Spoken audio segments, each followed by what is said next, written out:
to the graphic nature of this program, listener discretion is advised. The next one's a little harder. I want to see if you can guess who it is I'm doing an impression of. All right, let me get into character. You got to guess who it is, though. Okay, here goes. If you do anything wrong in your life, and I find out about it, I'm going to try to take everything away from you. And I don't care when I find out. It could be today, tomorrow, 15, 20 years from now. If I find out, you're fucking finished. Who's that? That's you. That's what the audience sounds like to me.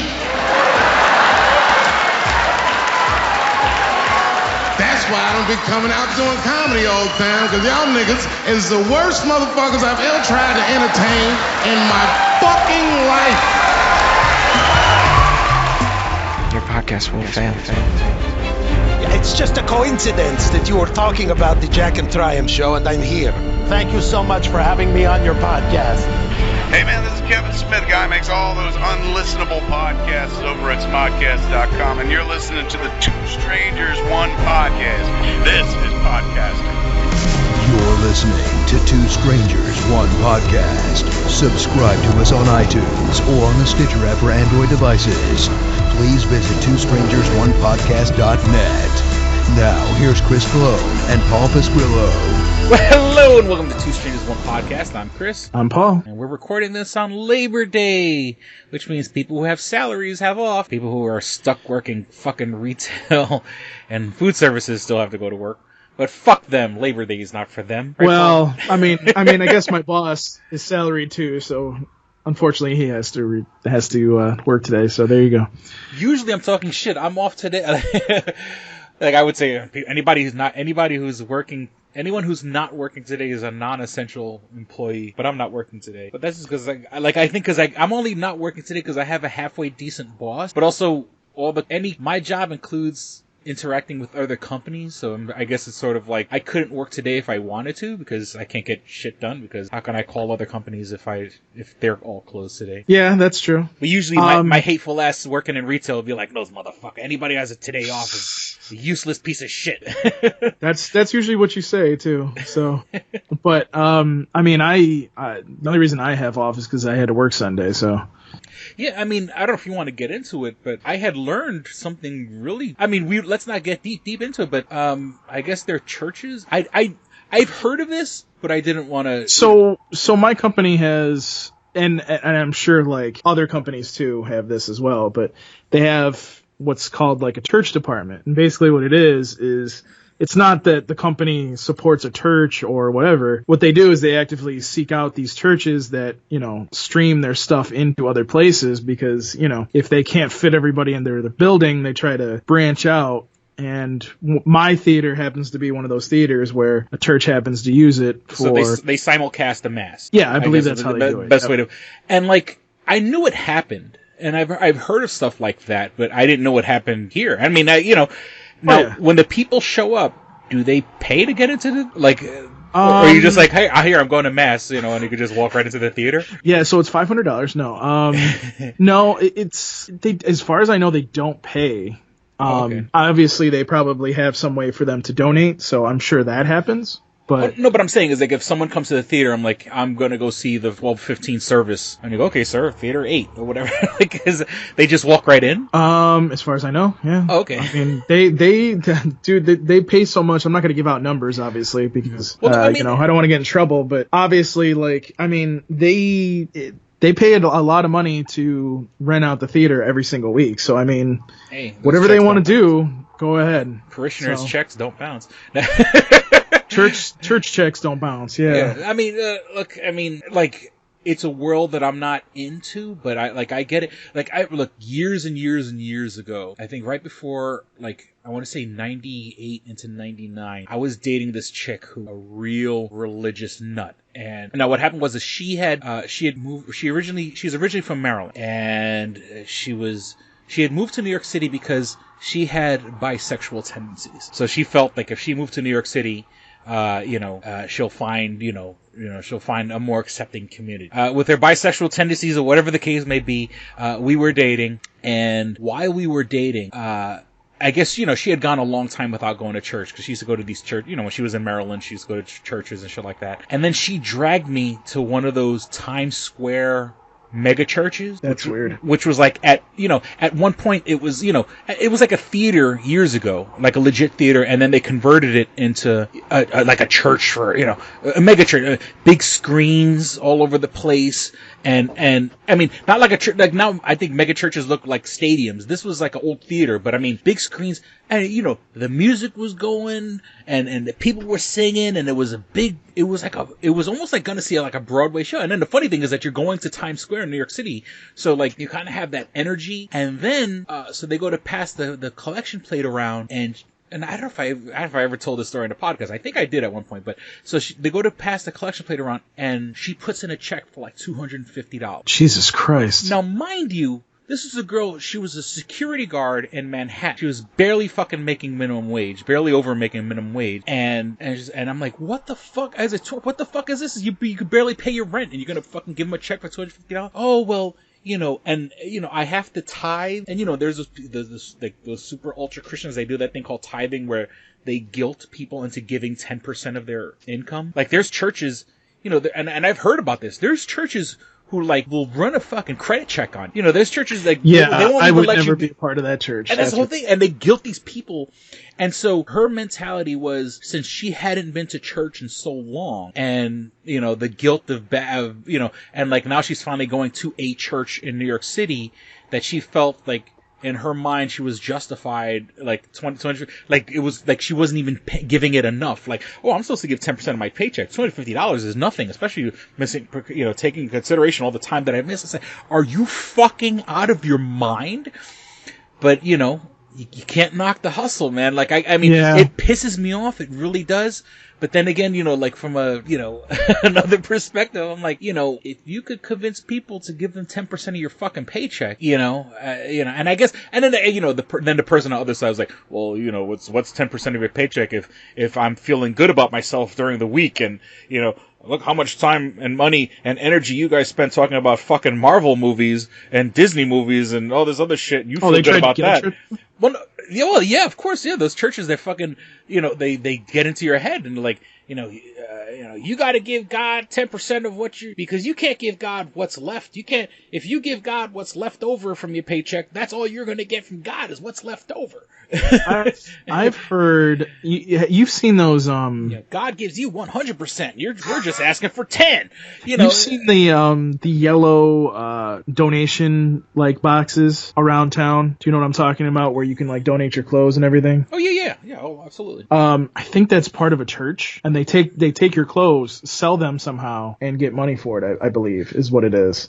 You'd have to look it up, I think, but I believe that's what they do. And like some of these people have like fucking mansions and shit. But yeah, well, like it's good. I mean, Goodwill in general, just the Goodwill is a corporation. It's not. Oh, yeah. They give to charity, but it's like, I think if you compare what they get, because think about it, they're getting all this stuff for free. People throw their stuff, or they go to and there's Goodwill. There's places here in Rochester that are donation centers. They're not Goodwill. You can't go there and you can't go there to buy stuff. They have storefronts in Rochester that are dedicated to just taking in the shit. Our job is totally here for getting the free shit that you're going to give to us. Well, and that's the thing, like, Goodwill, for example, the Goodwill store that we have here in Rochester, I think it's throughout New York State. That actually might be like I don't know if it's a whole chain across the nation, but the thing is like, the way I see it is, if you donate it to like Salvation Army here, or you donate it to the Goodwill store here, it's going to people here. You know what I mean? Like, that they're if it's good enough, they're gonna put it out on the rack. Yeah, but it's okay.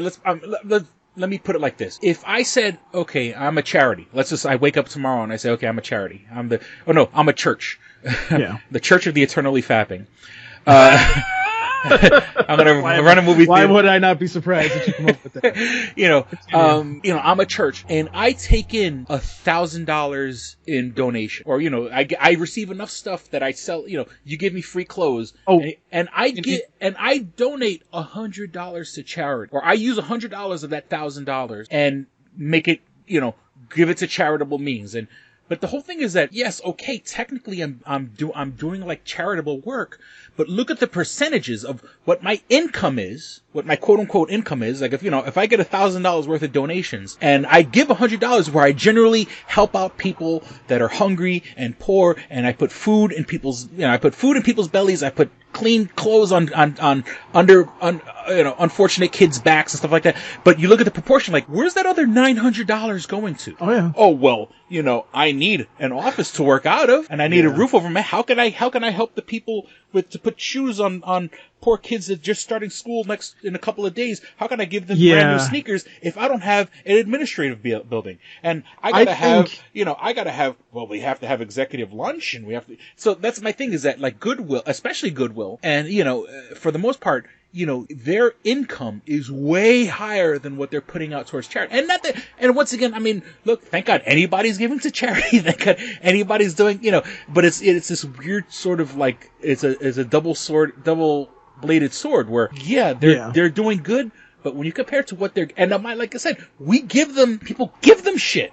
And they sell it, and that's just specifically Goodwill. And I know there's other charities. And once again, yet another ex-girlfriend of mine, her job was just organizing galas for charities, and where they would spend $40,000. But then again, and I was like, why the fuck? I was like, you could take that $40,000 and give it to people. And she's like, well, if we spend $40,000 organizing the gala, but we get $100,000 in donations, then that's how it balances out. And there's $60,000 you could give. But then again, that $60,000 doesn't go to people, soup kitchens, there's administrative fees, and they already paid $40,000 for the event. I'm sorry, I'll let you go in a second. I know you're, yeah. That shit just gets me charged up. But go on, Paul, I'm sorry.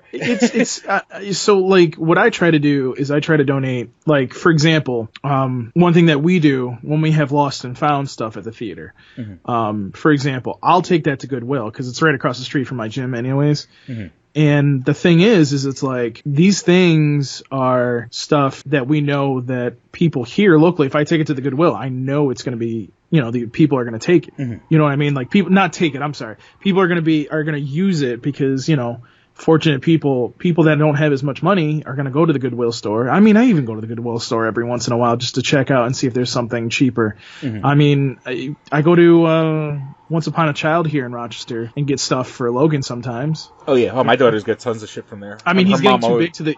Mm-hmm. He's getting to that age where I probably have to, I don't know if Plato's Closet is anywhere near that, but where I have to kind of, you know what I mean? Like sit there and do it. But again, like if you're giving stuff to people, what you're getting back is something from Rochester. So, I tend to want to do that kind of stuff. If I were to go to a church, I'll be honest with you, if that church wasn't doing something locally, like for example, having like, not a soup kitchen, but like, a pantry where like, if people are on bad times, they can come and get food and all that kind of stuff. If that was going on, if the money was going directly to the church to fix the church, to repair the church, everything was going towards them, that's completely one thing.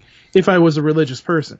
Mm-hmm. But if it's like something like, oh, well, it's just going into our pockets, then I'm like, fuck that. No, I don't want to do a mega church. Fuck that. Yeah. And I'm not saying the church that we use, and I'm not going to name that church. The church that I'm not saying we use, I should say the church that uses my theater. I don't think they're like a mega church, so to speak, but I'm not sure. What I can tell you is that, basically because the church has grown so big, they've had to do this kind of thing. So that's why, you know what I mean? Like you're seeing like people use churches. Back when I was at, when I worked for the movie theater in Pittsford, mm-hmm. Which is privately owned still, they actually had a church that came in and used it every Sunday too. Mm-hmm. I mean, it's free money in your pocket. You know what I mean? Like, that's what I'm saying. I can't knock the hustle. You know what I'm saying? Well, I mean, I'm saying like if you're working the church, that's kind of free money in your pocket. You really don't want to get up that early. But at the same time, I mean, it's free money in your pocket to, I mean, if let's say the first movie's at 1 from like, 6 a.m. to like 12, obviously I have some things I have to do and I got to set up some things, but I'm not really doing that much. You know what I'm saying? Like in comparison to if I come in at say like 10, then I got to do a bunch of stuff, And that theater is just sitting empty anyway. Right? Yeah, exactly. So, I mean, it's a good thing in the sense that, I mean, it's paying. You're giving the theater money, And, somehow they're getting all that money. And you know what? It might be, honestly, Chris, and again, I don't know this for sure, so I'm not gonna say that it is, but at the same time, it probably is, what is it called? Tithes? Tithes, yeah. Tithes. Yeah, so it might be that. It might be that's what they're doing. Yeah. I don't know that for sure. You know what I mean? But, they do pretty well, man. They probably do about 50 to 100 people, and they do two sermons every Sunday. So it's like, I think there's one at like 9 or 9:30 and then another one at 10:30. And I'm like... Instead of getting the communion wafers, it's like nacho chips. Actually, they do offer, like, they give people free coffee, donuts... Mm-hmm. That kind of thing. So, like I said, they're pretty much doing, they're getting the money somehow. Dude. Yeah, and I can't see them doing nothing, so. And let me not be a total cynical bastard. There are good people who work for good organizations, people who work for charities, people who work for churches who are trying to do the good thing and are trying to do the right thing, and they do make a difference in the world.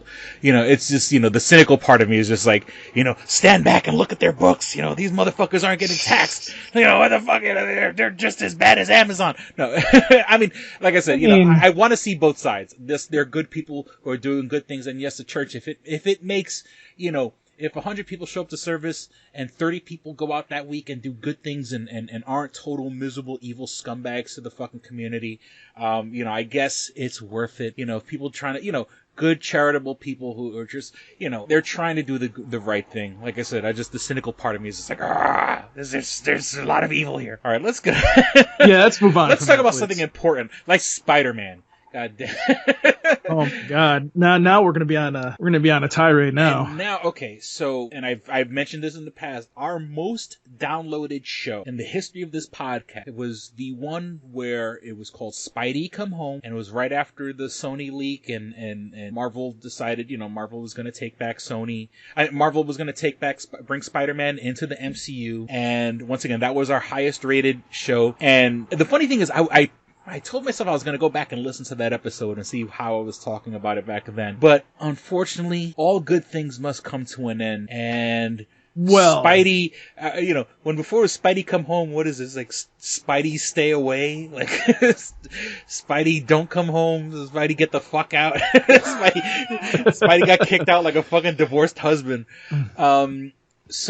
Okay, now when the story first broke, and I was always under the assumption. Okay, so let me preface this by saying that. Well, this all happened before D23 too, so it happened before D23, and now also I think it kind of had to happen because Sony and Disney's contract was coming up. Sony has a contract with Marvel, or now owned by Disney.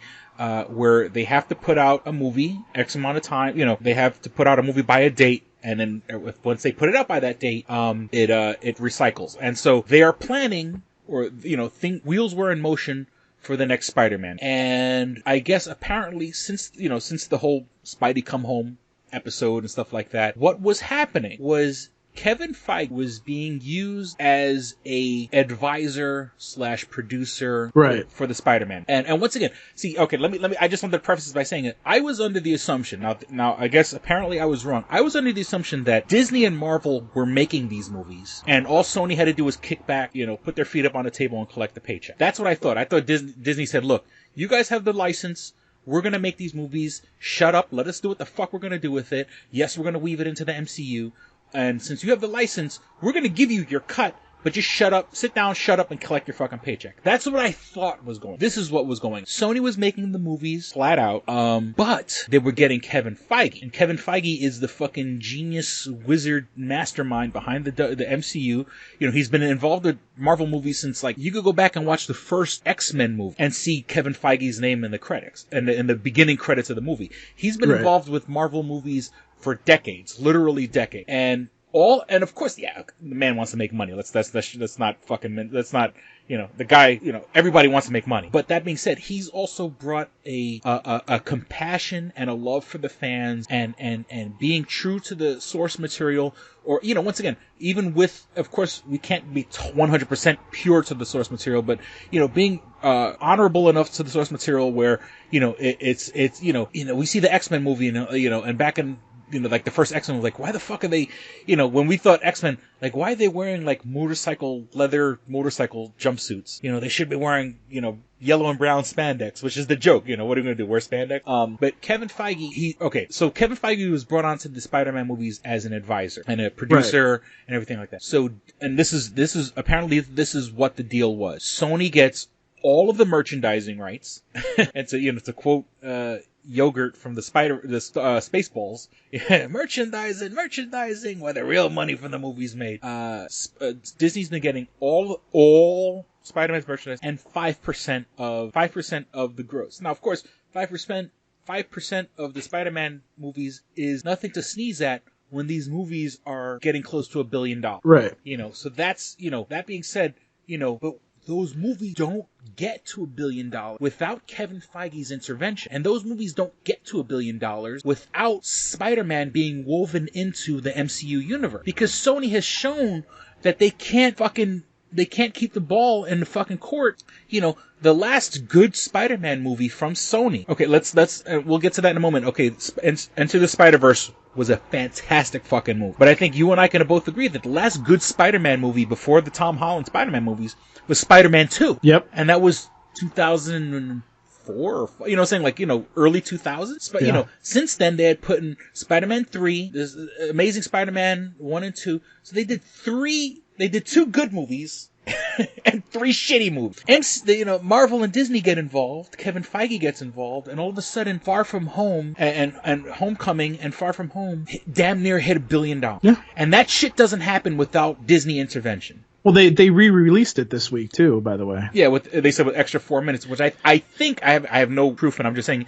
is there's that scene that was in the commercial where Spider-Man's fighting like mafia guys, and then the NYPD shows up. Yeah, So I think that might be it. But I saw the movie. But what I was gonna say is that so obviously this deal the deal broke down. I mean, it wasn't. I guess it was the end of the contract, so it really didn't break down. But now, and it's kind of funny because I'm like, and thankfully it's kind of calmed down a little bit right now because there's rumors now that they're actually renegotiating a new deal. And I think that's kind of calmed a lot of people. But people were throwing, like, all these websites were throwing out this and that and this and that, and I'm like, guys, can you shut the fuck up, please? like, can you just let Sony and Disney talk to each other and work this out? Because here's something that a lot of people don't know, and I think you know about this. Hulk has not ever had a standalone movie unless it was made by Universal. Universal owns the rights to Hulk. Now, here's the difference between Spider-Man and Hulk. Hulk can be used anytime, in any way, shape, or form in Marvel, Disney. Well, it's Disney now, but you know what I mean. Any Marvel film that's put out.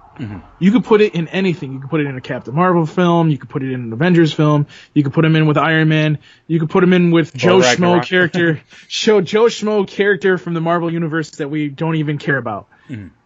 That's how the deal works with that. I believe Universal has the rights to him, and again, I don't know this for sure, but for 20 years.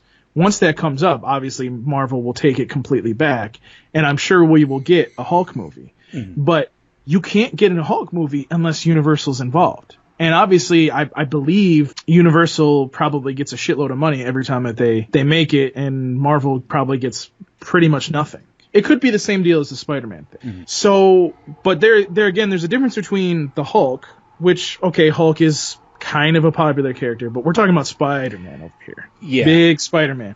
So, for me, I want the deal to be done. I want the deal to be re-upped. Whatever you need to make, do it. So that way he can appear in Marvel TV shows and whatever. Just make the deal. How hard is this?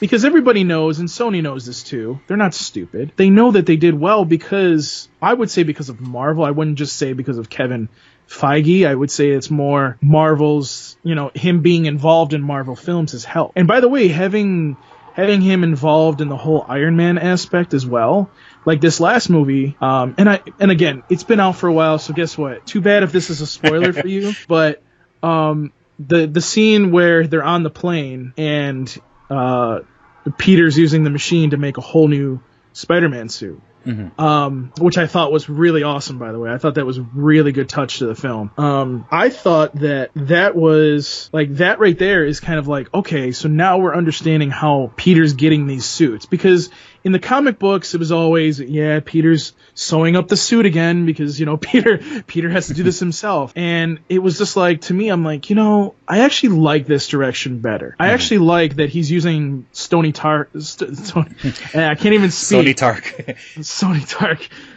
He's using his technology, Stark technology, to, you know, make his suits. So for me, it just makes more sense that, you know, now why would you pull that away? Because now you have to kind of explain, oh, well, Spider-Man doesn't talk to these people anymore.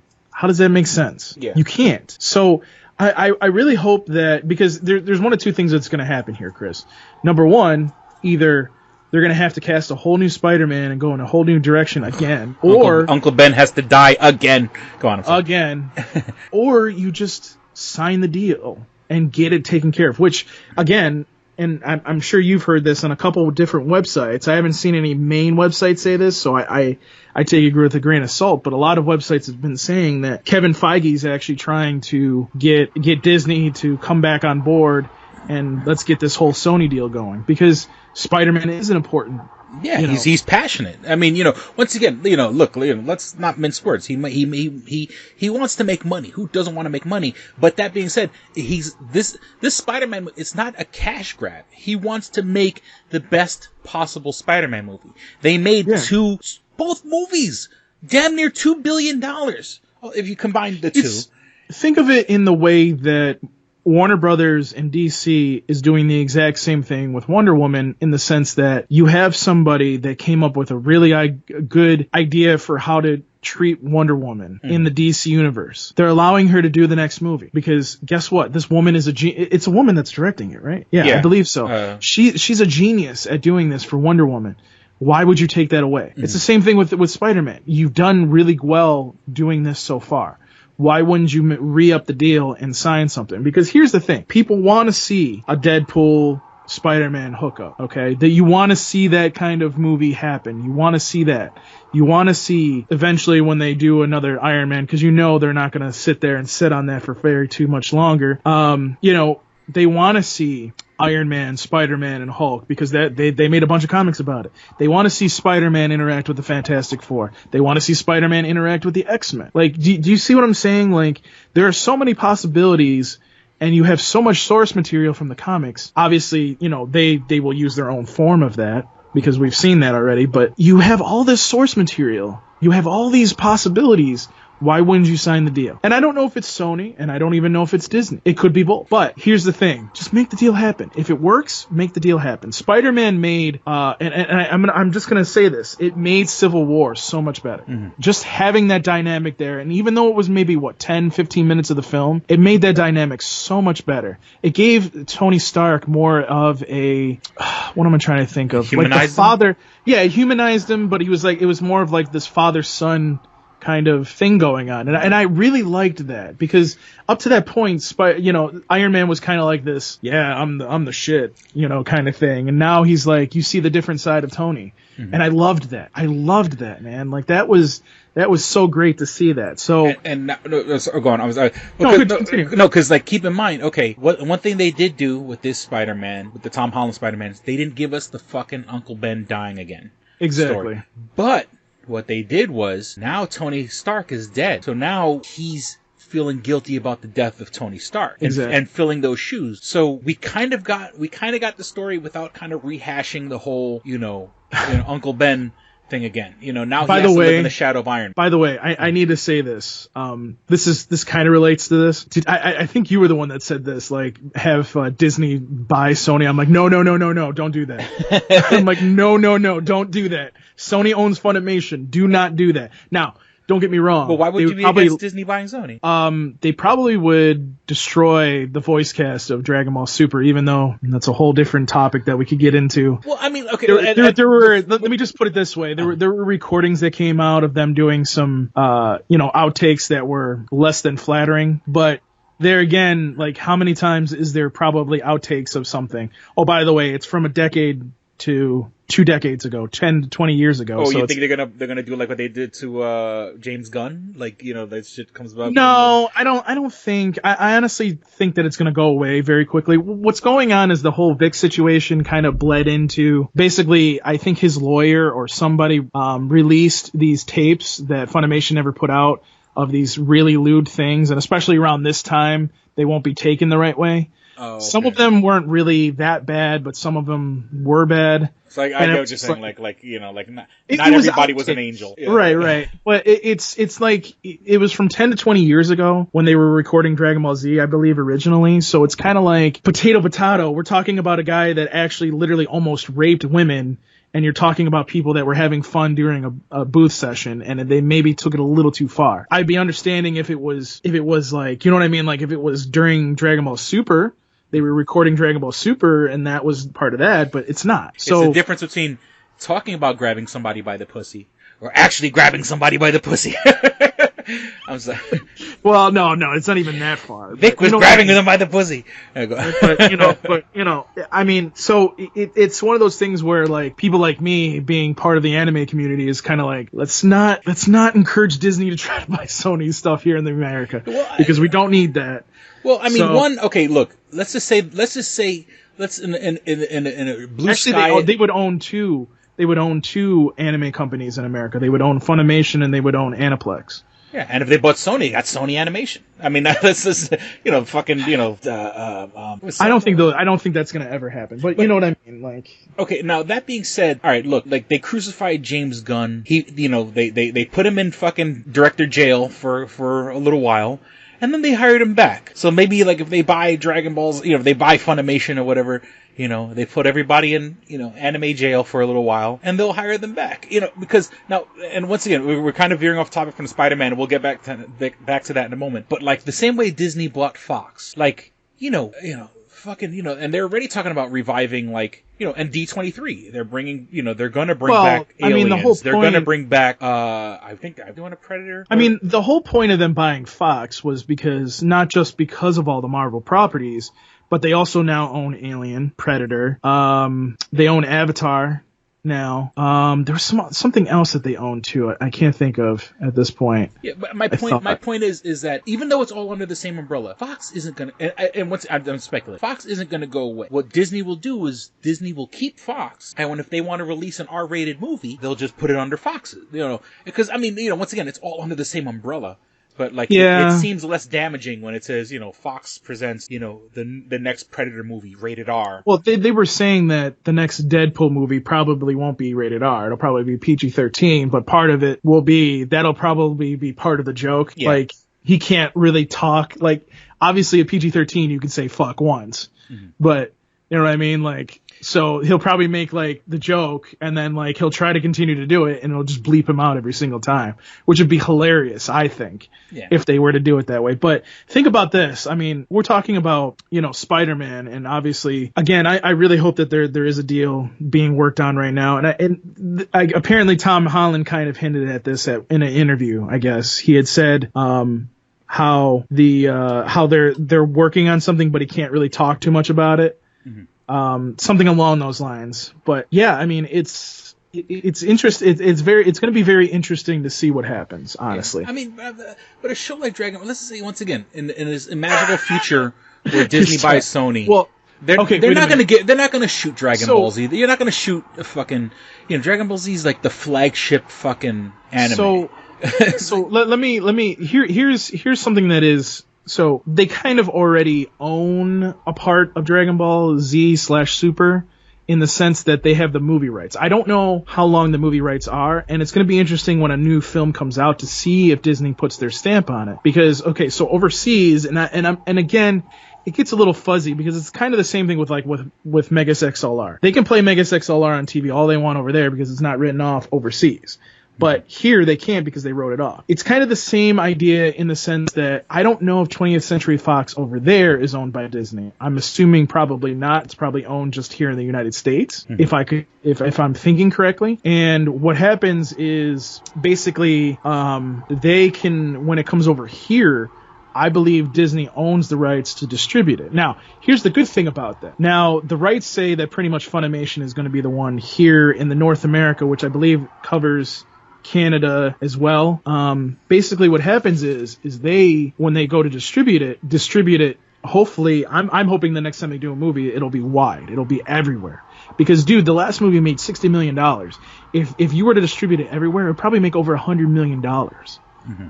Like, and I think that would be a good thing and bring over the IMAX version too, because Disney loves that kind of shit. And you're also, when you take that and you can, so Funimation would have the rights to record it, do all that stuff, but then have the movie come out, and now it's everywhere. So Disney has their hands a little bit into that kind of. I don't know if they have anything else with any other anime, but that, I mean, they kind of do have their fingers into that. But is it going to be something that I would like to see them do? No. And as far as the whole Vic situation, I'm done talking about that, honestly. I don't want to go too far into that. I've kind of, for me, there's a difference between bloopers in a recording studio and somebody actually physically touching somebody to the point of where they almost got raped. And had somebody knocked on a door, they may have gotten hurt. That right there is two different things. You know what I mean? Like, it'd be one thing if those people that were saying that stuff in the booth were doing stuff they're not. And that's the difference. You know what I mean? So I'm over all that bullshit. They made Funimation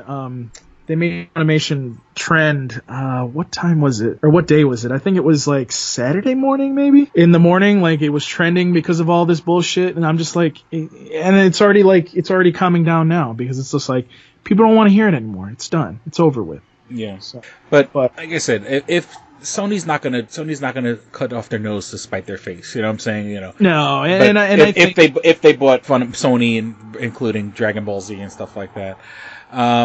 But okay, so back to we veered off on a way tangent with the Spider-Man stuff. Hey, you took it farther than I was going to take it. So.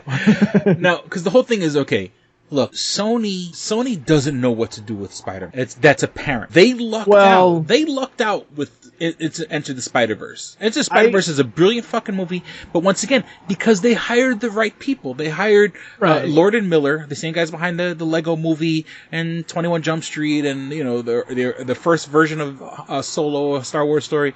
You know, they hired good people to make a good fucking movie, which they did.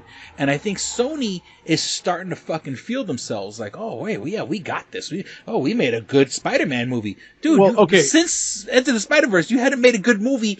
I'm sorry, I'll give it 2 seconds. Is that these motherfuckers? They didn't know what the fuck they were going to do with the franchise. Spider-Man, the Spectacular, Amazing Spider-Man was garbage. They wanted to expand. They wanted to make a movie about the Sinister Six. About Vulture and Rhino and Doc Ock and all this shit. There was speculation they were going to make an Aunt May movie about how Aunt May was a spy, 50 years ago. I'm saying Sony has their head up their ass. And the only reason those recent movies did good is because Kevin Feige was involved, and they need to shut the fuck. Okay, and let me just cut you off because I want to say what the fuck I gotta say. Okay, so the New Deal, and once again, Chris is really fired up about this. I'm fired up because it's sort of like you finally have fucking something good. You finally have, and now the New Deal or the New Deal that was proposed by Disney, and once again, I could be wrong, but let me just, if this the way it was explained to me and the way I've seen it on several websites is that Disney said, look, let us come in, let's make it 50-50. Okay, before we were only getting 5%, we wanted to make it. Now that when we say 50-50, Disney's going to pay 50% to make the movie, and not that Sony is crying for money. Sony doesn't need it, but Disney said, look, we want 50% of the profits because the only reason your movie's doing good is because it's involved with our fucking universe. And the first 2 movies that you made involved our fucking producer who gave you the right fucking notes because you guys had your head up your ass for the past 2 fucking decades making shitty Spider-Man that we want to tip it in the right direction. We gave you a good producer. We tied it in with our fucking $1 trillion fucking franchise. So with that being said, the only reason you guys are doing so well is because our involvement. So you know what? We want a bigger fucking cut. We want our fucking cut, goddammit. And so we'll go in with you 50-50. And we'll split the fucking profits 50-50 because you don't get to where you at without our fucking involvement. And Sony fucking said, no, you want me to go, and they're trying to make it sound like Disney's being greedy. Oh, you want to give us, we went from 5. Now, of course, yes, if you're saying we went from just wanting 5% to want the 50%? Yes. That, if you just said that alone, okay, now the person being greedy, but once again, you wouldn't have a thing of value if we didn't help you get to that thing of value. You know what I'm saying? Right, This is right. when an athlete renegotiates his contract with the fucking, and now I want $1 billion. Oh, I brought up athletes, like I give a shit about athletes, but Jerry Seinfeld, when the whole cast and crew got together and said, towards the end of Seinfeld, we want $1 million an episode, and at that particular time, people were like, are you fucking kidding me? You want $1 million an episode? Are you crazy? When Jim Carrey was the highest paid fucking person in Hollywood, making $20 million movie. Because it's like, you can't get with everything that you've been working with, you can't get without me. You know what I'm saying? If Sony doesn't get to those numbers without Disney involvement, so fuck you. We want more money. Now we're gonna go in 50-50, but we want to split the profits 50-50. Well, that's if they're giving. If they are gonna put 50-50, if they're gonna put 50% of the production budget in, yes, I totally I definitely agree with that. Because, they got a gift. For them to have Kevin Feige for just 5%. That was a gift. You know what I'm saying? Like, so they don't realize how fucking good they have it, and they're like, oh, we're gonna give you more, but we want to expect more back. And we don't want to deal with that. And it's like, Sony, you're going to fuck it up. You've proven that you fucked it up. Oh, yes, okay. You caught lightning in a bottle with Enter the Spider-Verse. But you guys are getting fucking greedy. Let Disney fucking Venom take did them. really well, too, by the way. Yeah, okay, and Venom did well also. So...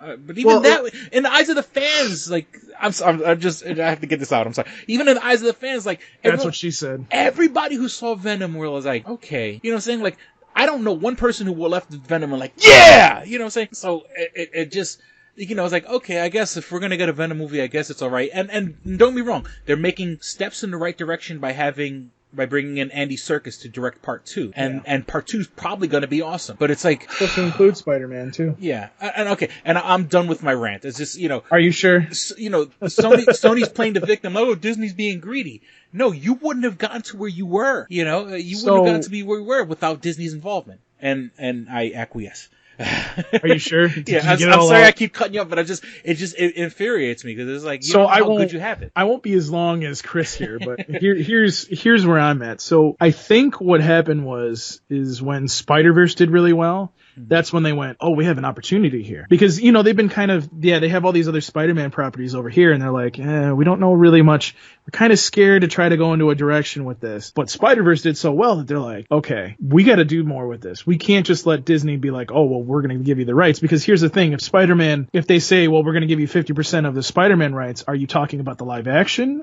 Or does that include animation too? Because if it includes animation, then they're like, no, you can't have that part. See what I'm saying? So that might have played a part, and I think that's where the holdup is. They're probably what they're doing is they're going to try to separate the rights in the way that, okay, if you're helping out with the live action portion of it with the Spider-Man movie, fine. As long as it just involves Spider-Man and not these other Spider-Man characters, yes, you can do. If you're going to put 50 in, we'll give you 50% of the profit. That's fine. But as far as the animation goes, we don't want you to have any part of that. I don't think animation was brought up during these contract negotiations. But see, that's the thing. Like, I think that might be part of it. And again, I don't know, like, if the animation part of it is owned by Marvel, because I mean, I've seen Marvel do animated Spider-Mans without Sony involved. So I'm kind of like, did Sony make those or did Marvel make those? So it's because if you know, like, Marvel can, because Disney owns them, they can use them at their parks, and that's what they're doing. So Spider-Man is going to be involved in that. So that's whole different right there as well. Mm-hmm. So it's you know what I mean? Like, it gets so convoluted that it's really weird, because it's the same thing with all these other, with like cartoons and digital rights. Like we were talking about on a previous podcast, how Megas XLR and Symbionic Titan, because they're on digital on iTunes, it may actually be available to be on the new Warner Media, which is HBO Max. It might be on that platform. We don't know that yet because it hasn't come out and they haven't really announced shows, but it could be on there because of the digital rights. So we don't know. We really don't know what the whole I think personally, being that I've dealt with a lot of animation stuff and I've heard a lot of stories about that involving anime, I feel like that's what's going on here, Chris. Is maybe Disney is like, well, we saw how Spider-Verse goes. We want some of that money too. And it's like, no. You're not involved in that. And I think that might be part of the holdup. Yeah. Animation, I think, is a different ballgame because, like, we've seen, like, they have like cartoons out, like Superhero Squad or whatever. I believe that's what it's called. And one of the other things I want to point out too, like you talk about how Kevin Feige was a big part of Spider-Man. You're forgetting the directors that we've had for Spider-Man. The one director that we've had, he did a really good job directing this last Spider-Man. So I want you to understand that, yeah, he probably has, while Kevin does give input, it's the director ultimately that comes up with the movie. Oh yeah, well the director, I'm not going to knock of course I'm not going to knock the director. And that's another, I don't have the full facts on it, but Sony's trying to steal him away from Disney. Even though he was working for Sony before. Well, he hasn't signed on for the next film or two for Spider-Man. So yeah, I could get that, but and then there's the other thing out here too. And I think Sony has kind of grabbed onto it because it's been a popular idea. They did so well with Spider-Verse, this idea of having the 3 Spider-Mans that they've had in all three of, well, we can't really say trilogy for the second part, but you know what I'm saying? All 3 of those Spider-Mans in one movie, which, again, I don't think Andrew needs to be in that movie, but whatever, if you want to do it, I guess. I think having just Tobey Maguire? Tobey Maguire, Tom Holland, and Andrew Tobey Garfield. Maguire. Yeah, I mean, having a live-action Spider-Verse? Yeah, I think that's where they're going with, and I would think that would be perfect for the next film, because here's the thing: they've been saying that the third film was going to focus in on Peter and his kind of like his personal life. I'm sitting there going, so you're saying Spider-Verse then, right? Because what better way to kind of focus on Peter's character by not having other Peters from different multiverses coming in and saying, you know what I mean? Like, dude, this is what we've learned. This is what you should do. You know what I'm saying? Mm-hmm. And I think that would be a great thing to like empower his character. And, I think that, that would be maybe a different side of why Sony might be doing this. But there again, keep in mind, you got to keep this in mind too, Chris. Like, getting back to what I was originally saying, we don't know what kind of rights are involved, because if there's like different sides of this Spider-Man thing, which there seems to be, because obviously if Universal Studios, the park there, has all the Marvel characters, which they're probably going to lose all of them, which is hilarious. I mean, if they can take it and have Spider-Man in a park and have that right, what other rights of Spider-Man are out there that Sony doesn't own? And what rights does Sony own? We know that they obviously must own the rights to do animated movies and to do live action movies. But what else do they have? Do you see what I'm saying? So it's very convoluted. I'll give you a scary one, is that they and I did a little homework. They have the rights to the Miles Morales Spider. That's the whole reason they did Spider-Verse. Mm-hmm. And I'm worried that they'll kill off Tom Holland and then fuck up a Miles Morales universe. You know what I'm saying? I mean, they could if they wanted to. You know what I'm saying? They could use that to be the jump off. They could bring in the Tom Holland Spider-Man, kill him. Well, here's the thing. Bring in Miles Morales. Here's what I was thinking, and I think this would be a better idea. The Tom Holland thing is in this universe. We keep it the way it is. We don't bring him in to where the Miles Morales thing comes in. I think a better idea, based on how the original trilogy ended of Spider-Man, bringing back in Tobey Maguire, having him as the older Spider-Man, because this is how it kind of came about anyways. And then all of a sudden, we have Miles Morales come in as this new Spider-Man, and he teaches him how to be Spider-Man. Well, yeah, you know what I mean? Remember, Spider-Verse, the whole Miles Morales story begins with a Spider-Man dying. And here's the other thing. Here's the other thing, too. Have Sam Raimi come back and do that fucking movie. Mm-hmm. That would be a wonderful movie. I want him to have the touch again, because honestly, he did such a great job with the original trilogy. And the third one, the reason the third one didn't do so well wasn't because of him. Fucking Sony got involved. Yeah, because Sony doesn't know what the fuck to do with their Spider-Man. And by the way, you get so worked up about this. I mean, think about this. If you go back to the third movie, watch the third movie again. If you look at the Sandman character has so much involved behind it that you sit there and you go, wow, that's an actual really good character. Venom does not. Venom was just, it looked like I just threw him in. Which they did. So do you see what I'm saying here, Chris? Like, you can see where Sam had his touch, but then you can see where Sony fucked it up. Yeah.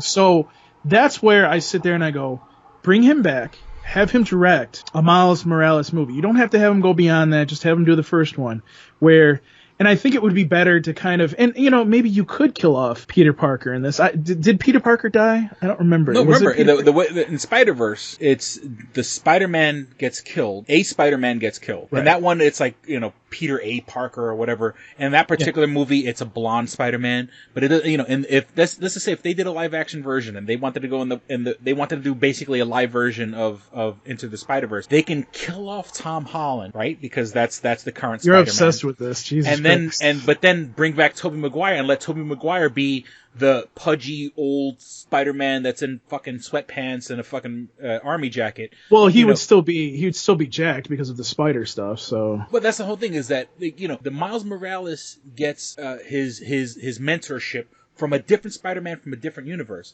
But Spider-Man has to die. So if Sony wanted to be real assholes, they could have Tom Holland contractually make the fucking movie that he's contractually obligated to do, kill him off in the first 5 minutes, bring in Tobey Maguire, let Tobey Maguire be the mentor to whatever actor they decide to be the new Miles Morales, and then to continue having, where it's still kind of connected to the MCU, but it's now we're going to do our own thing, and then it's a big middle finger to fucking Disney. I hate to interject here, but I can't co-sign that at all, man. I'm sorry, I just can't. I can't. They wanted to. I can't co-sign them killing off Tom Holland. Everybody likes Tom Holland, honestly. After I watched this movie, I kind of was like, okay, he actually, a young Peter Parker, he played a really good young Peter Parker. I understand, and you know what I'm saying? And a young Spider-Man. They could if they want. Now, of course, Tom Holland could also tell them to go fuck themselves, but then they'll just take them to court. They may have to, like I said to you, you got to keep this in mind. They may just start a whole new Spider-Man, and they may just start with start all over again. They could just start all over again. And this could happen too. They may just be like, okay, well, we're gonna have this. Sony's gonna have their Miles Morales, and we get the Peter Parker Spider-Man, and Tom Holland continues to play him over in the Marvel side of things. I don't know.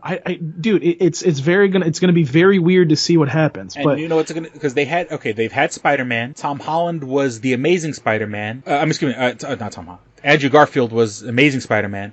And then the next one will be the Spectacular Spider-Man, and it'll be whoever the fuck they want it to be. It could be Miles Morales. It could be a whole new. They could kill fucking Uncle Ben again and make it another fuck. They could have Spectacular, or they could even have Ultimate Spider-Man. Let's just let it happen. Let's just see what's gonna happen, because I feel like if it's true that they are trying to renegotiate a deal, I feel like this will all happen the way it's supposed to. Spider-Man won't leave. We'll get the Deadpool movie with Spider-Man.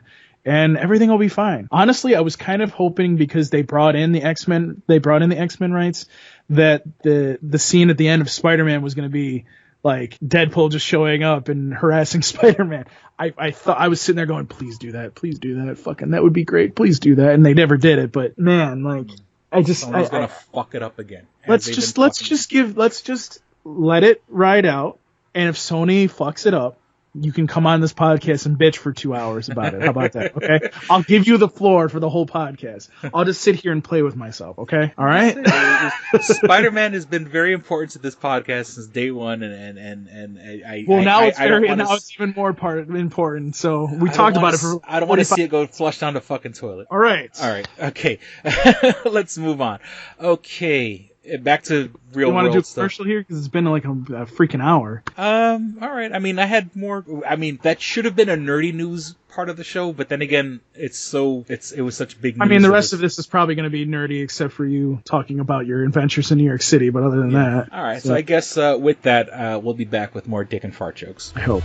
This episode of Two Strangers, One Podcast is brought to you by Comics Etc. 1115 East Main and North Goodman at the Hungerford Building, door number 8. Find out more information at comicsetc.biz or like them on Facebook at facebook.com/comicsetc1. Did you ever see a film at such a young age it left you traumatized with cinematic wounds? Necrophilia. It's a dead issue, man. Don't push it. Cinema Psyops is a weekly podcast documenting an ongoing experiment on the mind of an unwilling test subject. No one should have to watch this movie. Oh, no one should have to watch this? No one should have to watch this movie. Surprisingly, it's not a topic that a lot of people really want to tackle. I'm shocked, prudes. I know, really. Right? It's the next sexual frontier that no one wants to explore. I am, in the most sincerest of senses, disappointed in you.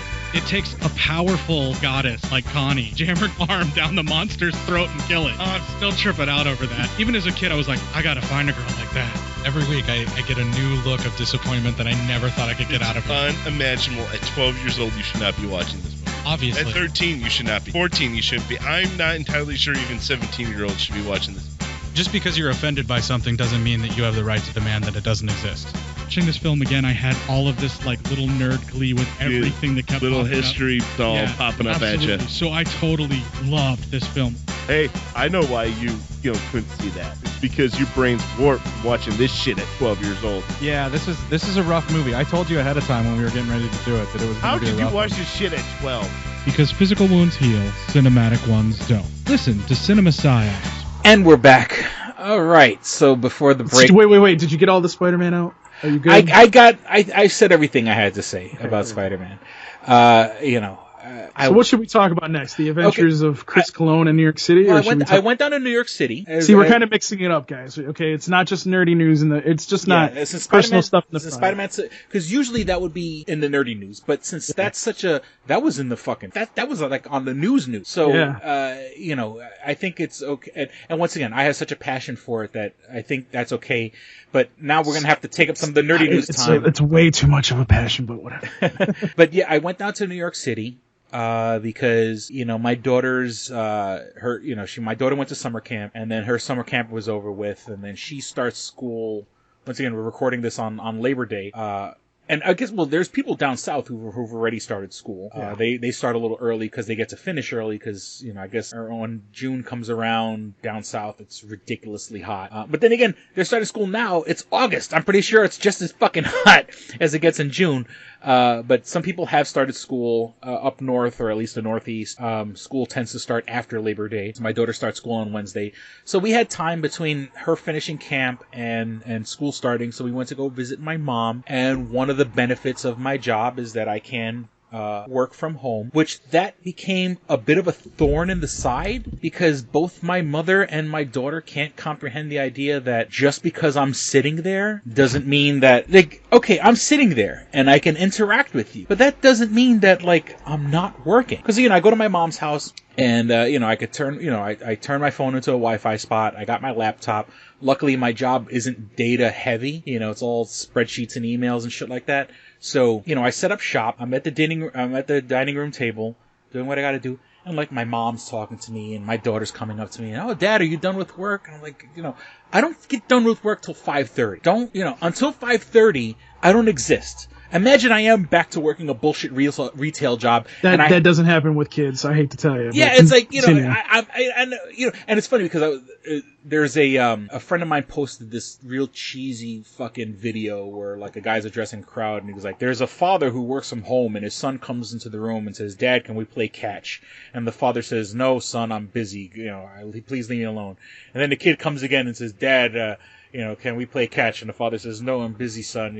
I don't have time working. And then the kid comes and asks the dad, Dad, how much money do you make an hour? And the dad goes, I make $50 an hour. What fucking magical job he gets to work from home, make $50 an hour. And so then I neglect my kid for that. Jesus. Yeah. And then the guy goes, so the kid, doesn't, the kid leaves the father alone for a month. And then the kid shows up again and he goes, Dad, I've been mowing lawn and I've been delivering newspapers and I saved up $25. Can we play catch for a half an hour? And it's and it's supposed to be this heart-wrenching thing Dad's being a scumbag because he's fucking working and the kid has to pay him for his time. And it's the dad is home. He's there. If there's a fire, if there's an emergency, Dad is there. You know what I'm saying? The kid isn't getting fucking, beat up by bullies in school or molested by priests in the church or whatever the case may be. The dad is home. He's there. And don't get me wrong, I understand. And maybe it's because I came from a household where Yeah, my dad worked his ass off. My dad worked a 56 Same hour here. week. I didn't go out and play catch. And I think, and this is not a knock on my dad, I think I'm there a lot more for my daughter than my father and my mother were there for me. But then again, I wasn't an active kid. I wasn't asking asking my parents to fucking go out to the park every day or to go to, Chuck E. Cheese every day or go to the museum every day. I sort of was reserved to Mommy and Daddy are working. Mommy and Daddy got shit to fucking do so I can have a roof over my head. You know what I'm saying? And once again, I'm a fat kid and I had video games, I had cable, and I was able to sit on my fat ass. I was sit and play video games and watch cable all fucking day. And I don't maybe it's because I don't remember. I didn't bother my parents the way my daughter bothers me. But then again, because my parents had to work and it was sort of understood that, look, you don't fucking ask your parents to do shit like that. And don't get me wrong, I wish I had the luxury where I can take my daughter out every day and do fun things every day. That shit don't fly anymore. And yes, I'm sitting at home, and yes, you can see me. And of course, while I'm working, and my boss knows this because I use his Netflix account. Yes, I'm watching TV when I'm working. Yes, I can surf Facebook when I'm working, because when I'm spending 20 minutes on hold, when I'm calling a company and I need to speak to a rep and I'm 20 minutes on hold, I'm gonna fucking surf Facebook. Now, yes, it looks like I'm having fun, but I'm still fucking working. And I love my daughter and I love my mother, but they need to understand it. Just because I'm sitting there doesn't necessarily mean, am I supposed to be fucking, lock myself in the bedroom like? Well, see, that's what I was gonna say. That's what I was gonna say to you is what you probably should have done, because I know you have a bedroom there. I've been in your house there. I would have just gone into the bedroom, did all your work in there, and then that way you wouldn't get disturbed. Because honestly, I know how your kid is. Mm-hmm. After a minute of not paying attention to her, she's probably up your ass in 2 seconds. Yeah. That's not a bad thing. I'm just saying, you know what I mean? I can completely understand, why she wants your attention, but at the same time, you're supposed to be working. So I get it, Yeah. So I for me, I honestly get, if I were working from home, for example, in my basement, I have a really nice desk that I got years ago, and it's an L-shaped desk. I could have actually gotten the other type of the cabinets and everything on the top, but this portion is just wonderful. But I use it for doing the podcast. I use it for doing for example, if I have a day off, I'm doing all my bills here. I'm getting all that together. Cleaning up the house and everything.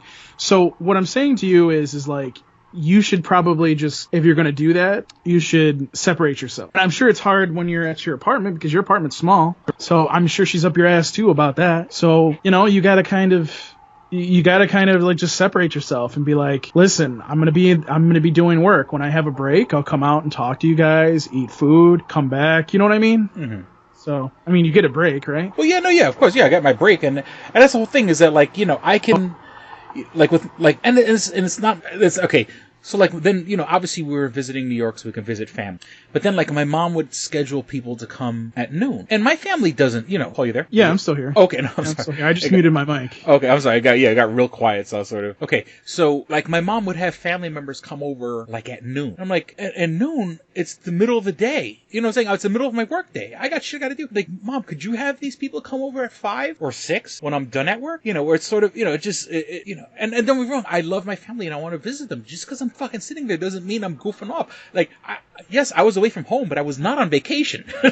You know what I'm saying? I may, just because I carry it well doesn't mean it's not a fucking burden. I got shit I gotta fucking do. Not to mention that last week is, it's the end of the month. I got shit I gotta fucking take care of, and I don't have time to fucking, and I love my family, but, if I was working a bullshit retail job, if I was working a bullshit retail, where, I'm working, fucking back at Rite Aid, then you wouldn't see me.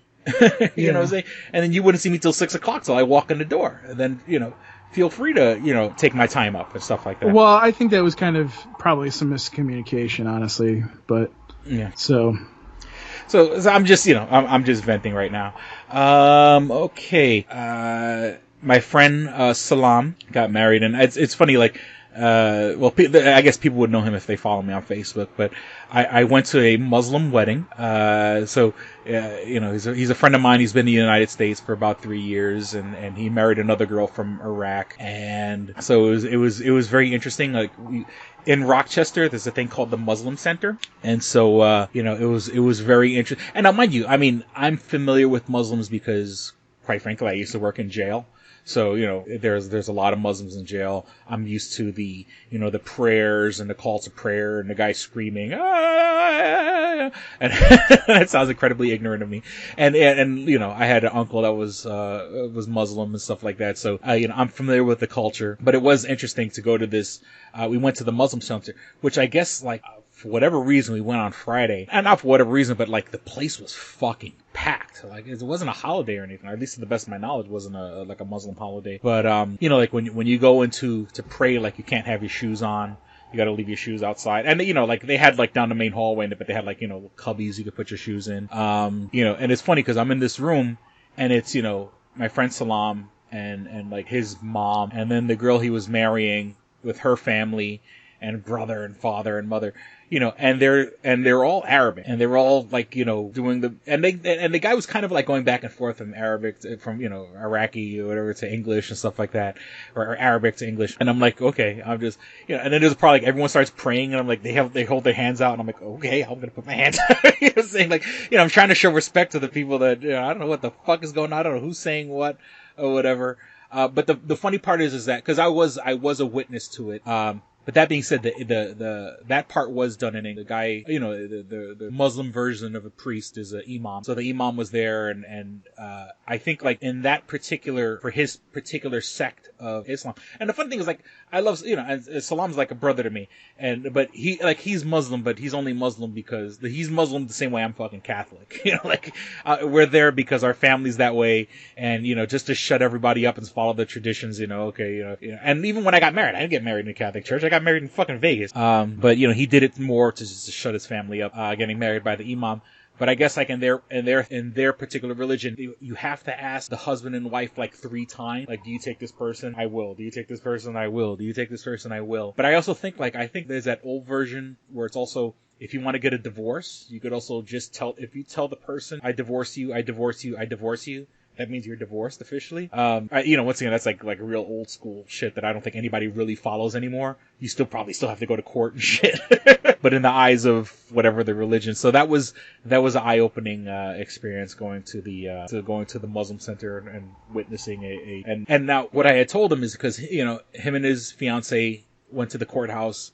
Getting married here in Rochester, not the courthouse, City Hall, to get and I was like, oh yeah, I could, I said, not for nothing, and of course, I mean, once again, he went to the Muslim Center to basically shut his family up. But I was like, I could just go online and get like the $35, minister, the Church of the Eternally Fapping. I could have gone and,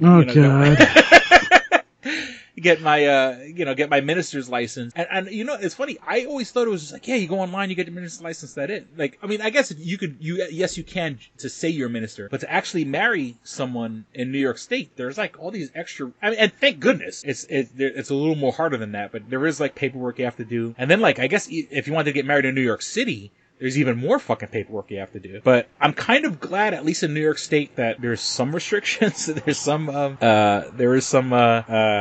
extra regulations as opposed to just anybody going online with $35 and going visiting a website. And speaking of New York State, in issues recently, legally, I guess they have now officially decriminalized marijuana. And I was looking at an article earlier, and this is from amnewyork.com or amny.com, and I don't think this is, I don't know what, as opposed to CNN or Fox News, I don't know if this if this is left leaning or right leaning. But they say, here's the breakdown. Possession of less than 2 ounces of marijuana is considered a violation. Not a crime. The violation is still an arrestable offense, but it won't result in a prison term or a criminal record. Penalty or possession of less than 1 ounce of marijuana is lowered from $100 to $50. It won't increase because of the individual's criminal history. The penalty for possession of between 1 and 2 ounces is $200 regardless of criminal history. Most past convictions for marijuana possession of 25 grams or less will automatically be expunged. That's going to be interesting to see black people getting out of jail because their record's going to be getting expunged. And marijuana is added to the definition of smoking in the public health law. So smoking marijuana is prohibited anywhere smoking tobacco is prohibited. So it's funny, like the same people who were like saying legalize it, legalize it, legalize it are the same people that were like, you can't smoke in bars, man. You can't smoke in the restaurant. I'm trying to eat here. So I mean, technically that kind of, it's one step closer to legalization of marijuana, but I think there's a lot of people that are still kind of like, we don't need to go that far. This isn't Colorado. Well, let's just face it. And I think it's legal in Nevada also. It's legal in California. It's legal in Colorado, or at least I think it might be medical. I think medically it's available in Nevada because a lot of places are now kind of going, okay, medical makes sense because now that we've been seeing, like, for example, there was a show on Discovery that they were talking about this medical dispensary in California, and the guy that owned it was really worried because the feds could still come in, and I think they eventually did come in and raid him at one point. But what they were saying is the reason he was doing it was not because he wanted to sell marijuana. He wanted to, help these people that were, that were in pain, that were getting sick. Like you gotta imagine, like is it THC? Yeah. I think is what it is. Mm-hmm. That ingredient in weed actually stops seizure. Where like a kid that's having a seizure, like maybe every 10 minutes, is now having a seizure once every, not even, is either doesn't have any seizures or may have a seizure like maybe once a week. But that's look, what I'm saying. I wish I can't make the sound effect of an eyes rolling. But my eyes are rolling so fucking hard right now. And don't get me wrong. Yes, there are people with cancer who need it. And there are kids with seizures that need it. Oh my god, and all the fucking people with anxiety. And all the people with night terrors. And all the people with this. Well, okay, wait just a minute. Just admit you want to fucking get high. Can we stop? Listen. And look, and I get it. I get, and I don't want to take, I don't want to take anybody's fucking rights away from them. And if that's your right, marijuana, and you're in a state that's legally, but can people just shut the fuck up about kids with seizures and just say they want to fucking get high? Are you a kid with I'm just saying. Well, people, no. Okay, listen. There's a kid with cancer. Are you a 5-year-old with cancer? No. You want to fucking get buzzed, watch Dave Chappelle on fucking Netflix, and go to fuck to sleep. You know what I'm saying? I get, I just wish, I sound like the same way about Sony. Just admit that you want to get high. Just admit. All right, I'm going to go over here because I feel like this is going to be a 5-hour conversation. Okay, I'm just saying, it's like it's always, I have anxiety and this kids with cancer. And now I sound like an asshole because I'm speaking out against kids with cancer. I'm not saying that. Yes, let the kid with cancer get all the fucking marijuana in the world. Back up a fucking garbage truck full of marijuana to the kid with cancer's house. I'm talking about the fucking, the dummy at Walmart that's working slow because he fucking smoked a blunt on his fucking break. You know what I'm saying? And I want you to ring up my shit. I was like, stop. I drive by so many fucking cars, especially in Rochester. In the summertime, I have my windows rolled down, and I drive by cars that I'm like, holy shit, I'm getting a contact high just driving by this asshole. And yesterday, the whole thing is that is just as bad. You're driving under the influence of that is just as bad as driving drunk. And it doesn't, driving drunk, and of course, don't get me wrong, look, I am no fucking saint. Luckily, I live 2 blocks from the bar that I usually drink at, so, even if I'm driving my car, I'm driving for 2 blocks, and I'm not putting lives at stake. But I don't drink and drive. I don't do that. That being said, yes, drunk driving, after, let's just say midnight, your chances of being in a drunk driving accident is increased exponentially because so many people are out drinking. A lot of people on the road at night are fucking drunk because they came from a restaurant or a bar and they're on their way home from said place. But, it's like, you drive by these cars and the fucking marijuana smell wafts. Before I had a car and I was taking Ubers all over the place, you get in somebody's fucking car and it reeks of marijuana. And you're like, and okay, maybe the person didn't smoke and get high back then, but at one point someone had smoked so much marijuana in this car that it stinks of marijuana, and it's sort of like that person was driving impaired. The same way someone drunk is driving impaired. And it's like, just admit you want to get high. Let's stop talking about kids with cancer. Let's stop talking about kids with seizures. I think I've come up with a title for this episode. Chris goes on 2 tangents. I mean, listen. Could people just say they want to get high? Just admit you want to get high? Listen. I am not, okay, let's agree. Me and you have both probably agreed that we grew up marijuana being a drug. Okay. That's how we relate to it because, people aren't supposed to be doing it. That's what we were taught. Okay. Does that stop people from doing it? No. We still see high schoolers doing it today. Okay. Because they want to try it or whatever. And I understand, yes, I get I get where you're coming from, Chris, but yes, we need to talk about, this is a serious conversation, dude. Okay. Mm-hmm. These kids, and it's not just kids, there are adults that need it too, that are not just taking this weed to get high. They're taking it because they're having seizures literally every minute of the day, and they need to and they found something that stops them from doing it. If we're talking about this being in a medical capacity and it's not being abused just so that way you can get high and go to sleep at night or whatever, yeah. I'm all for that. But yes, you're right in the sense that if people are taking it to abuse it just because, I have a pain in my back, I need marijuana to stop that from happening. I get it. I get what you're saying. Okay. There are people that will abuse it, but you can't take away the medical portion that has been figured out in the last couple years that it actually needs to be used for. And that's where I come from. It should be legalized medically in every single state as long as it's being used the appropriate way. If it's not, then fuck those people. So that's where I'm coming from. I don't necessarily agree with the whole legalization thing either. Just because I do think that, like you're saying, people just really abuse it. They take it to the degree where it smells everywhere. But, if as long as it's being used for medical purposes, I'm good. Look, a lot of my friends, I have a lot of friends that smoke weed. I'm a big fan of Kevin Smith, and, he's at the beginning and at the end of this podcast, and Kevin Smith spends his entire day baked out on weed. I just hate, the people I smoke weed for my anxiety. Now, and I made a post about this earlier this week, and it was sort of the same person who smokes weed for big pharma, they're not looking for a cure. Big pharma they just want to patch up the situation and keep making money. They don't want to look for a cure for cancer because, there's more money in the treatment than there is for the cure. And yet they smoke weed every day to get rid of their anxiety, yet their anxiety is still there. They're not doing any treatment for their fucking anxiety. The anxiety is still there, and they're putting a patch on it. The same way Big Pharma, and once again, I'm not defending Big Pharma. What I'm just saying is that you're putting a patch on your problems by smoking weed every day, and not addressing the bigger picture. Then don't say Big Pharma's not doing it. You know what I'm saying? Right. If you need to smoke weed every day, you're a fucking addict. That has nothing to do with the Big Pharma problems, trust me. Yeah. That has nothing to fucking do with that, honestly. It's okay, maybe you're not physically addicted, but if you smoke weed every day as a behavioral thing, then you're addicted. You're addicted behaviorally, maybe not physically. Because alcohol physically addicts you. Crack cocaine physically addicts you. But once again, these people who smoke weed, if you can't get through the day because you haven't toked yet, you're behaviorally addicted. Yeah. You know what I'm saying? I would agree with that. I'm just saying, but then they point fingers and go, they point fingers at other people, and it's just admit you like getting high. I just admit it.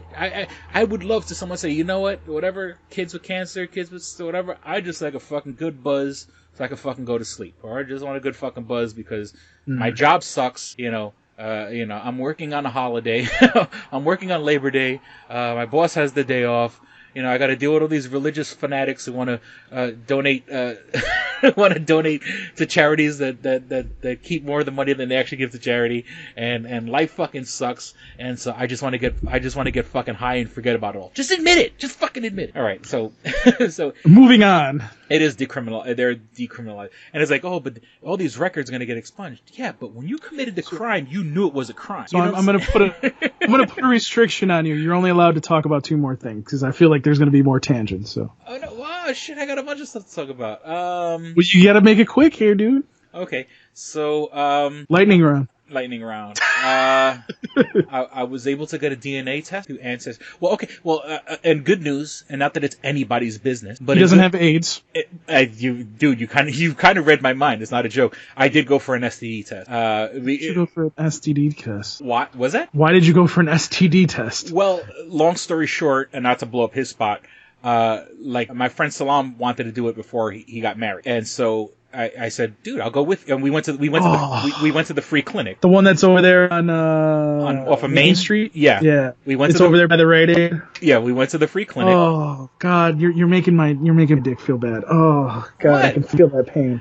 Dude, the shit they had, the way they test you, man, that hurts. Oh, no. Okay, yes, there's they've updated it. It was just blood tests and urine tests. They didn't have, now don't get me wrong, about 8 or 9 years ago I went to the free clinic and they took the long Q-tip and shoved it down my dick hole. That happened 8 or 9 years ago. Luckily this year, it's just all blood and urine. That sounds more like a party. No, they fill like 4 fucking test tubes full of blood and they take a urine sample. And to the best of my knowledge, as of last week, and I haven't visited any prostitutes or anything like that. I'm nice and clean. Not yet. I haven't fucked any sketchy women since then. I haven't. Speaking about religion. Yeah. Speaking of religious. But I'm Pastor. I haven't seen a whore in 500 days or something. I don't know. It's been since like last, even before, I think before I went to New York City, I got tested. So you make a joke that I don't have AIDS. No, I don't have AIDS, thank God, or HIV, or gonorrhea, or chlamydia, or the clap. I don't got any of that either. Thank God. Or herpes, or anything like that. So knock on wood on that.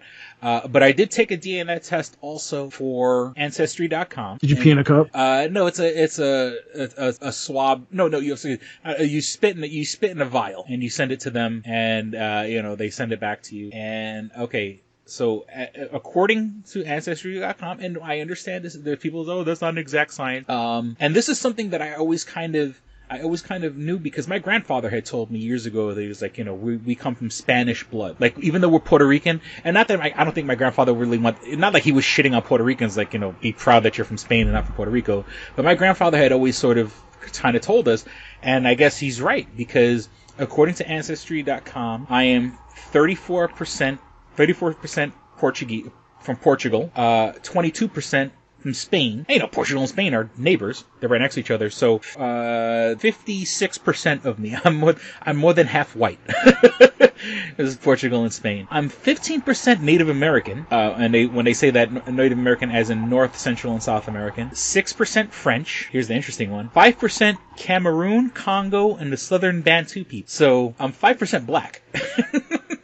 So, I wonder if that means I can use the N-word. I wonder if that means I can pull the race card. My old boss does that. Well, he doesn't say the N-word, but it's a long story. We can talk about this on a different podcast. Keep going. But 5%, it says, from Cameroon, Congo, and Southern Bantu. And once again, I do have Puerto Rican, even though, like, my grandfather was like, be more proud because you're from Spain. Well, he didn't say that, but he kind of, it's like, he used to say, we have a Spanish chin, right? The way my chin is shaped, it kind of protrudes out a little bit. It's even though he's kind of hard to see under my beard. But like, I have the conquistador chin. Now I'm 3% Native American Andean, and Andean being like North South America, like, Colombia and that area. 2% Irish and Scottish, and 1% Italian. So at least, Paul, my last name doesn't end in a vowel, but I'm at least 1% Italian.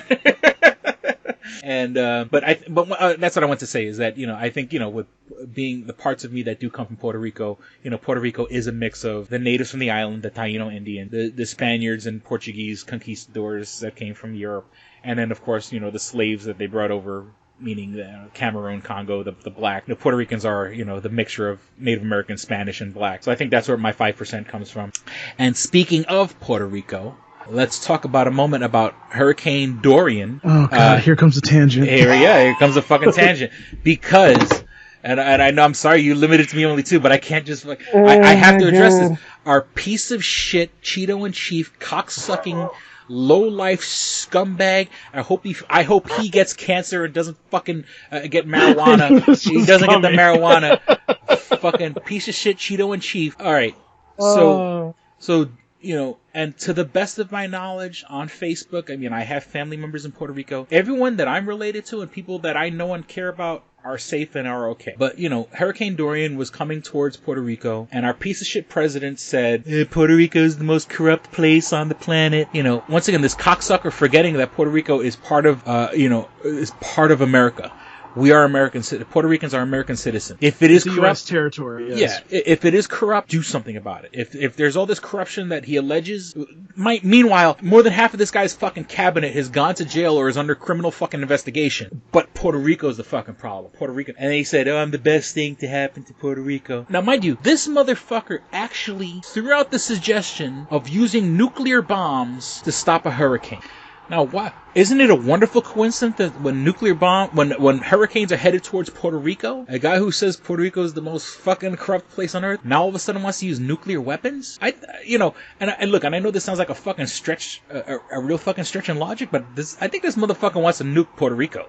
I think he wants to get rid of us or something like that, because, it's just a weird coincidence that when he says he's the best thing to happen to Puerto Rico and how corrupt Puerto Rico is, and also fucking mentions using nuclear weapons to stop which every scientist on the planet just laughed in his face, and this is our leader. This is the person who's in charge of, who has the fucking finger on the button, literally, has suggested that we fuck Trump. Luckily, yes, there was damage to Puerto Rico, and I don't know what the numbers are when it comes to life loss. I hate to be selfish and greedy in this situation. Everyone that I care about is okay, and I know that sounds horrible and selfish of me, but, not because of, and also, that was another thing, is that he pulled FEMA out of Puerto Rico before the hurricane hit, so he could fucking put them towards his fucking concentration camps on the fucking border.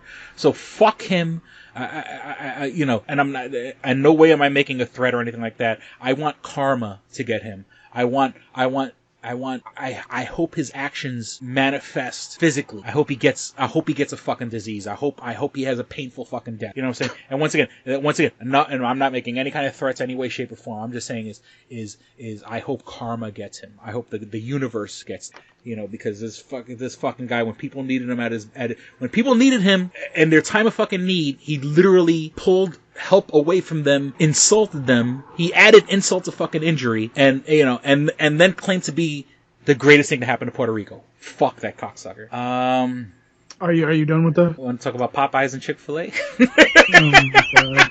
As long as you're not going to go on a tangent about it. No, I won't go to tangent, but just noting it for posterity. Let me just say this about the whole Trump thing. Like, are you really surprised? Because I'm not. No, I'm not, but it's like, I'm dude, just saying, listen, he literally added insult to injury. Month. He's done so much shit in the last month that if people don't vote him out, I'm gonna literally be like, I was joking about moving to Canada, but I'm literally sitting there going, I wonder if my company has any theaters in Canada. Because, Jesus Christ, you know what I mean? It's ridiculous at this point. But continue, Popeyes and KFC. Yeah, so I guess Popeyes had put out a new chicken sandwich, and there was, they had... And then they ran out of it? Well, no, but, they kind of, insulted Chick-fil-A, sort of shots fired in between Popeyes and Chick-fil-A, which I'm all for, because, Chick-fil-A does support it's a Christian company that supports groups that feel that you can pray the gay away. Yes, you can they support camps that can they think that all a gay person needs is therapy, and make them quote unquote normal again and shit like that. These are people that actually believe shit like this, and yeah, and that's just as bad as fucking saying here a moment ago I'm cursing out the president, wishing fucking disease and harm. But that being said, if you're so Christian, even if you don't believe in homosexuality, if you're a Christian, you're supposed to quote unquote love thy neighbor. And if you think that, being homosexual is a disease or some shit like that, and you could pray it away, or all the person needs is some therapy and they don't have to be gay anymore, or even if there are Christians okay, you can be gay, but just don't act on it. You know what I'm saying? You're telling people not to live their fucking lives. That's the wrong fucking mentality. That's the kind of mentality that makes kids that are homosexual run away from home. That's the kind of mentality that that normalizes gay bashing, and people get the shit beat out of them in a public place because they're holding the hands of their fucking lover, or or they're coming out of a gay club or something like that. That shit's I was surprised how much racism we still had in this country once Donald Trump took office, and it still blows my mind that there's people, and I watch a lot of YouTube, and you see these videos, and and the person, and I'm not saying not that they're promoting anti-gay agenda or anything like that, but like, and they'll mention, oh yeah, I was at Chick-fil-A the other day, and I'm like, why are people supporting this fucking company? Why is this company even still fucking existing? And it's doing fucking damn sure still doing well here in Rochester. And you would think that for the gay community that Rochester has, because Rochester does have a sizable gay community, there are several gay clubs here in Rochester, and I'm surprised that Chick-fil-A had the fucking balls to fucking put a company, put a franchise here in Rochester. Tangent number 4. Spider-Man, marijuana, and homosexuality. Okay? Like, I think we got the point, Chris. Basically, I'm glad Popeyes took a swing at Chick-fil-A, and I'm glad that, and people came out in such in droves for Popeyes that they actually ran out of the fucking, don't get me wrong, Popeyes should have planned better, but then again, Rochester in particular is home of that very famous story where Popeyes ran out of chicken. Yeah. They ran out of chicken one day. No, it was KFC, I think. No, it was Popeyes. Was it Popeyes? It was Popeyes, okay. Yeah. I posted the video on Facebook the other day. Yeah. It was like about 10 years ago, 15 years ago, where, they had failed to plan, had a promotion, and ran out of, they sold so much that I'm a ran KFC out of chicken. kind of guy, but whatever. Yeah, but I'm saying is like, you did a promotion so well that you ran out of chicken. And like, yeah, it is kind of funny. And how the fuck you run out of chicken? Chicken's everywhere. Chicken's like, we have more chickens in this fucking country, chicken's the cheapest fucking meat in the world. Like, people are like, oh, try pheasant, try squirrel, try, All right. Chicken's the cheapest fucking, okay. But, all right, Chris, I think I'm going to cut you off now. Okay, let's quick fire the nerdy news. Let's put a wrap on this, because I think you've gone on too many tangents today. Okay, let's do some nerdy news real quick, and we'll quick fire it. Better. Kevin Smith, and once again, like I said, pothead Kevin Smith, and another writer that he does Kevin Smith does a podcast called Fat Man Beyond, and he does it with this guy his name is Mark Bernard. Both him and Mark Bernard and a couple other people are part of the showrunners. Netflix is bringing back He-Man, and it's going to be a continuation of the 80s show, which is weird because Netflix did that whole She-Ra reboot, and you would think naturally that, okay, they would have She-Ra, and you would think they would use that to kind of have a connected universe with He-Man. And even though Netflix is doing He-Man show, it's not connected to the new She-Ra. It's actually a continuation of the 80s cartoon. And being a fan of Kevin Smith, and because they made the announcement at PowerCon, which is like the He-Man comic, He-Man's Comic-Con. They made the announcement there. Him and Mark Bernardin's a great fucking writer, and Mark Bernardin has written for like what's the name of that show on Hulu that was based on Stephen King stuff? Oh my God, Castle Rock. Okay, so he's worked on Castle Rock. He has a comic called Genius. He's written X-Men comics, Wolverine. And it was funny, I was doing a little research. He actually wrote like a Ben 10 comic about 10 years ago, which I want to get my hands on. He's written for comics. There was a show called Alphas on Sci-Fi. He worked on Carnival Row, or maybe Carnival Row Season 2, which is coming out on Amazon. I mean, my point being, he's written on a lot of shows, a lot of genre shows. Mark Bernard is a great writer, and of course, obviously, I love Kevin Smith. But they had said, just because it's Kevin Smith, it's not like He-Man's going to be standing outside a convenience store selling weed to kids. He says that they're taking it very seriously, and they're going to honor the theme of the original He-Man. And it's about family, and it's you got a whole cast of characters, and it's how all these characters are. So they're taking it serious, and it's gonna, and it doesn't have to be a dark, edgy, gritty reboot where Skeletor wears a black trench coat or some shit like that. You can keep the campiness of the original series, but keep it serious, or take it seriously while still having fun, being an action adventure. So I'm very excited to see. I mean, of course, we're not going to see it for like another year or two because they still haven't. They've written the episodes, or they haven't animated yet, or it's in the process of being animated. But I think they're in the middle of this. They're in the middle of writing the first season. It's going to be called He-Man Revelation. Speaking of Netflix and cards, and it's funny because if you watch they say they say Netflix anime, but it's not really traditional anime. But like, I guess any animated series Netflix is putting out, they're calling it anime. But then Big Mouth isn't. I don't know. But it's going to be under the Netflix anime banner. This He-Man reboot. It's called He-Man Revelation. Speaking of Netflix anime, so the show that's clearly under the Netflix anime banner. Cannon Buster. And, through your connections, I was able to interview LaShawn Thomas about a year or two ago at Comic-Con. Now, he was talking about a show that he was pitching at that time called Children of Ether. But I think Cannon Busters was, he had started a Kickstarter, if I'm not mistaken, to make the pilot. So he had started a Kickstarter. He had originally, it was, if I'm not mistaken, it was actually a comic book, right? Like, from like 2004, he had put it out as a comic. If I understand correctly, he had put it out as a comic just to kind of get his idea and concept out there. And the one thing I have to say about the show is that it's a black animation. If that's and I don't mean to say that, and I'm not disparaging it. Racist. No, because as anime has grown in the United States over the past, couple decades, there is like a subgroup of people. Anime has a lot of black fans. Blurds.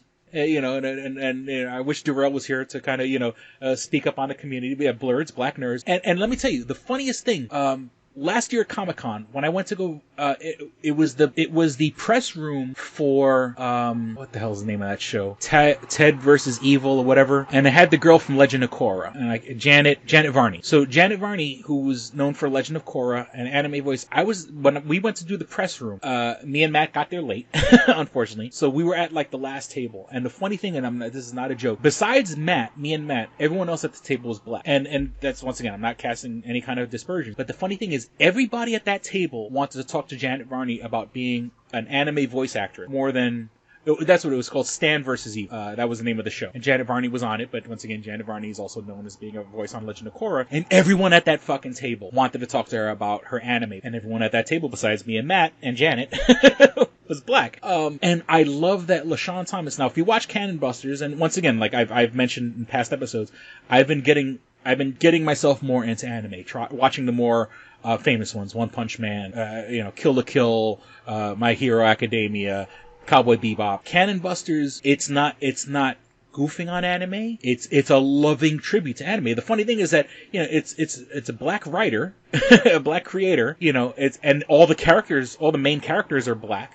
Even though, one of the main characters is a robot, but I mean, she has black skin. But it didn't go in the way of the Boondocks. Like, it's not existing on black stereotypes and black tropes, and like, it's not like he runs around listening to hip hop or anything like that. In this fantasy world that he lives in, he's a black character, but it follows all the tropes of anime. And you're more likely to see a samurai than to see, a guy in hip hop clothes. And I like that. I dig it. And once again, I'm not a blurred. I'm a Portuguese Spanish nerd. I'm 55%. But 5% of me really likes Canada.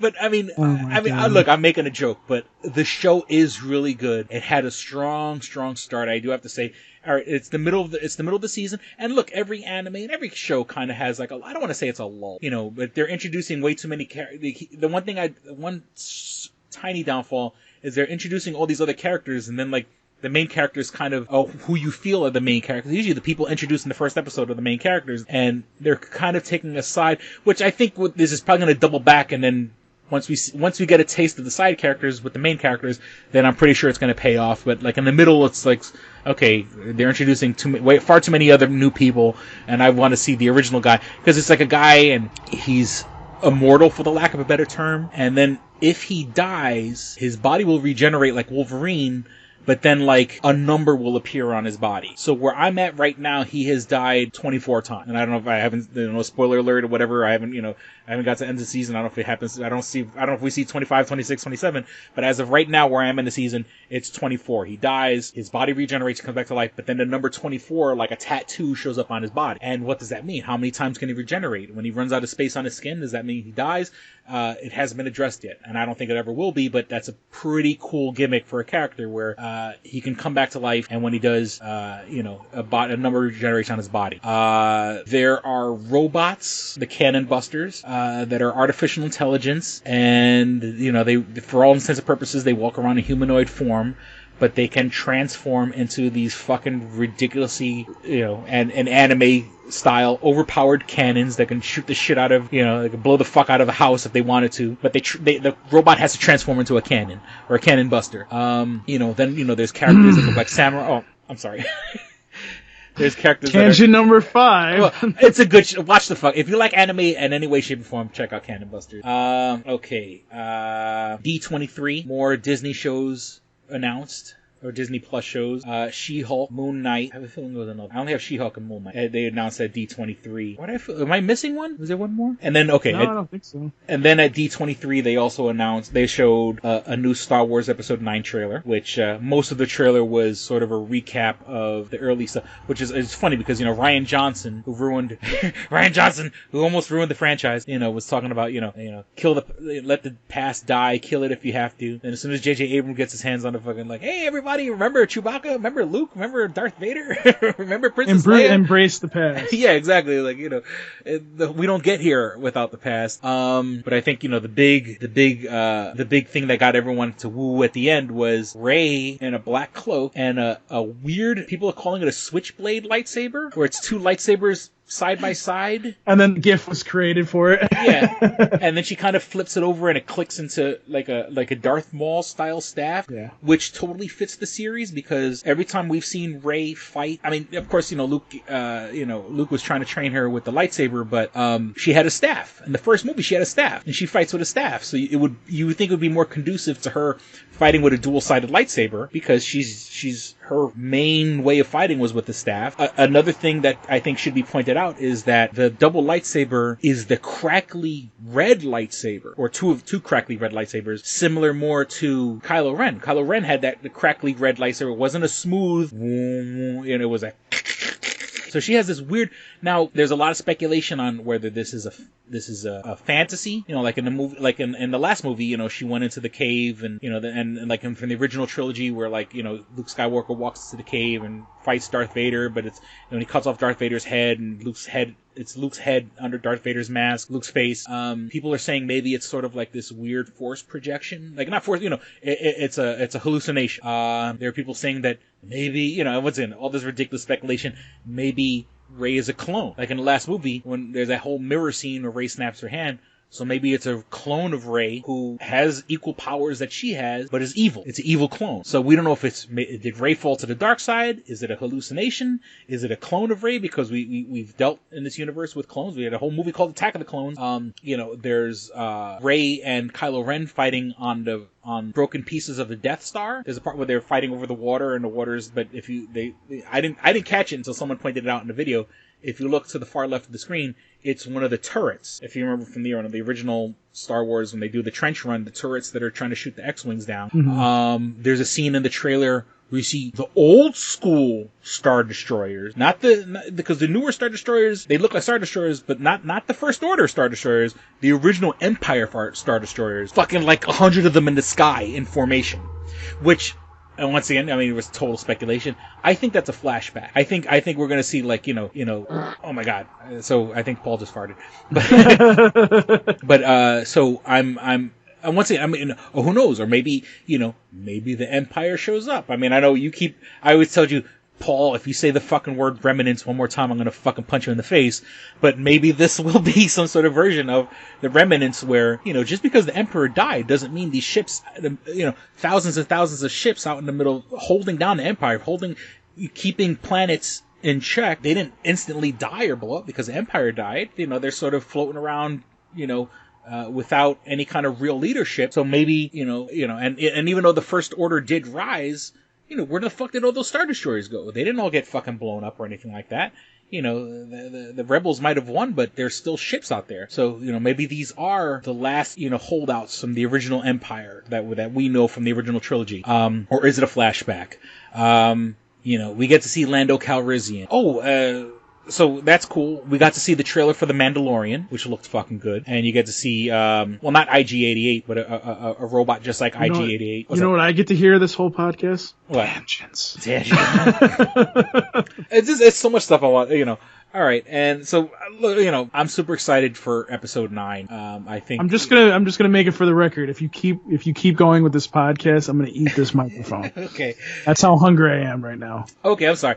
And then this is my last nerdy news, because other stuff I have here is not really super nerdy. I don't know if it's officially been announced, but there's going to be a Matrix 4, and Keanu Reeves is signed on, Carrie-Anne Moss is signed on, and one of the Wachowskis, you can't say the Wachowski brothers anymore, the Wachowski sisters, but one of the Wachowskis has signed on. But I think a lot of people are failing to recognize that the guy who directed John Wick 3, which was fucking fantastic. Well, I didn't even get to talk about 4DX, but I'll save that for another day. The guy who directed John Wick was Keanu Reeves' stunt coordinator in one or all of the Matrix movies. So I think, seeing how badass Keanu Reeves was in the John Wick movies, I think they said, look, this guy's got all this fucking training with guns and kung fu. Why are we not making a fucking Matrix movie? So I think, like, it's funny that, the guy who once worked with him as a stunt coordinator helped make a really good badass Keanu Reeves. John Wick, I haven't seen 1 and 2.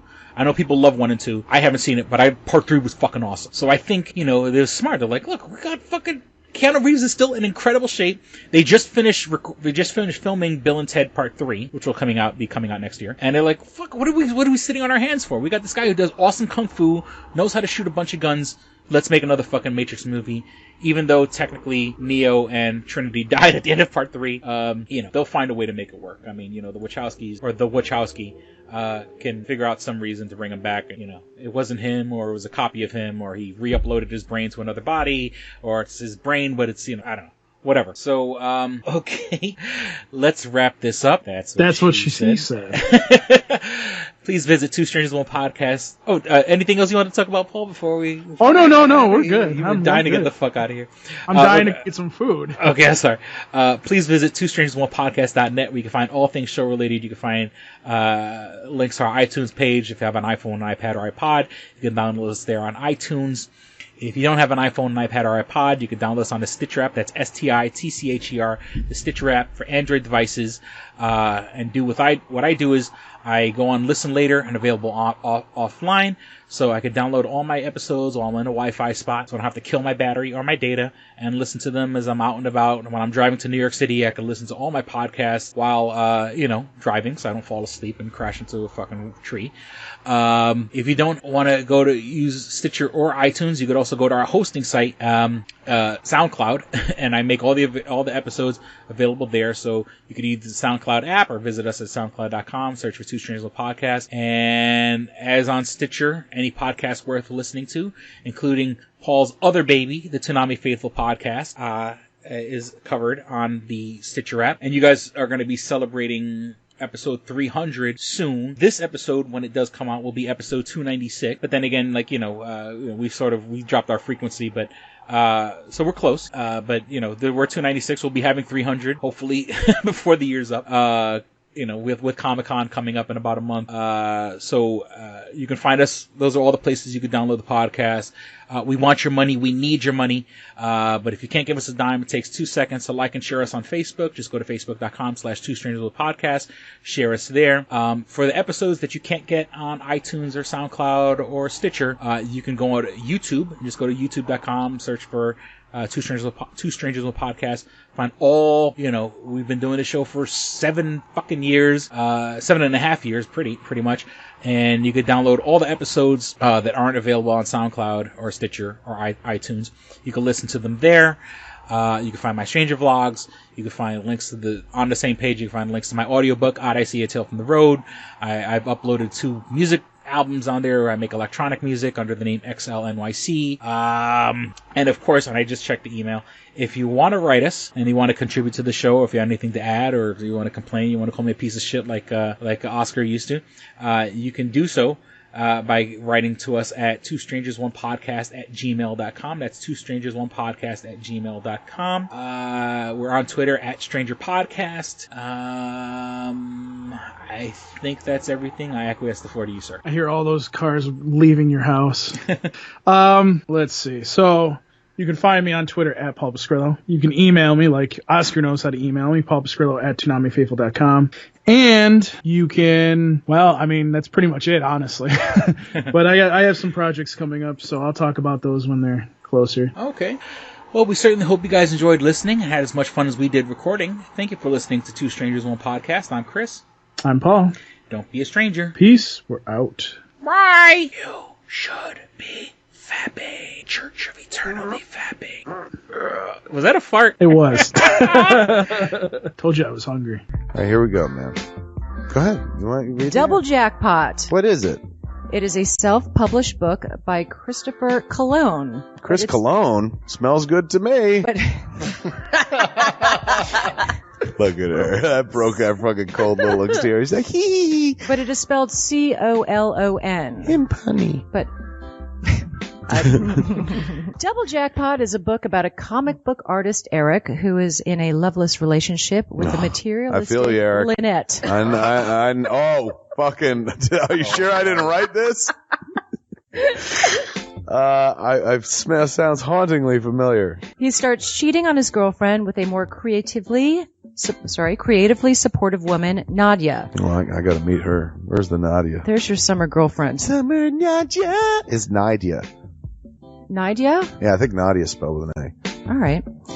Both Lynette and Nadia play the double jackpot, the largest payout in lotto history, much like the recent Powerball. Both girls play his birth date as the winning numbers. Eric is now stuck between two of the country's richest women.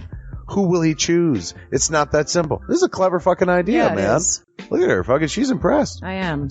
She got some summer reading. Christopher Cologne smells real lovely with an original idea. This is. I've never heard this before. I haven't either. This is a self-published book, much in the indie spirit as Kev's Clerks. Oh, you don't even need to name check me. This is just a good idea. You could stand on your own, man. You don't even have to be like, hey, remember Clerks? This is nothing like that. This is way more original than Clerks. This is a good idea, man. Why didn't I think of this? I need something to read. This book is part of the Comic Books, Heavy Metal, Video Games Trilogy Book 2.